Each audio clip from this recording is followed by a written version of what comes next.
સુરત શહેરમાં વધતી ગરમી અને હીટવેવના કારણે લોકો ત્રાહિમામ પોકારી ઉઠ્યા છે. આ વચ્ચે એક કરુણ ઘટના પ્રકાશમાં આવી છે.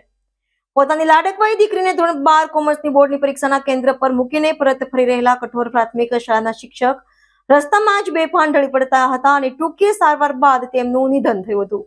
મૂળ ભાવનગર અને કામરેજ વિસ્તારમાં આવેલી અંબિકા રેસિડેન્સીમાં 50 વર્ષીય ભવાનભાઈ સિથ્થરભાઈ હળિયા પરિવાર સાથે રહેતા હતા. તેઓના સંતાનમાં એક પુત્રી અને એક પુત્ર છે.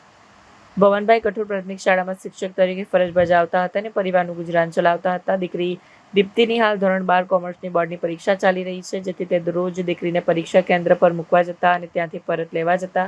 પરીક્ષા કેન્દ્ર પર મૂક્યા બાદ ગતરોજ તેઓ મોટા વરાછા ખાતે AR મોલમાં આવેલી પોતાના પુત્રની ઓફિસ તરફ જવા નીકળ્યા. તેઓ પુત્રને મોબાઈલનું સ્ટેન્ડ આપવા જઈ રહ્યા હતા. મોટા વરાછા ખાતે સુદામા ચોક નજીક અતિશય ગરમીના કારણે ભવનભાઈને ડિહાઇડ્રેશન થયું, જેના કારણે તેઓ બેભાન થઈ રોડ પર ઢળી પડ્યા. તેમને સારવાર માટે નજીકની ખાનગી હોસ્પિટલ ખસેડાયા છે અને ટૂંકી સારવાર દરમિયાન તેમનું મોત થયું. અચાનક બનેલી ઘટનાથી પરિવાર પર દુઃખનો પહાડ તૂટી પડ્યો. આ અંગે વધુ તપાસ ઉત્તરાયણ પોલીસ કરી રહી છે.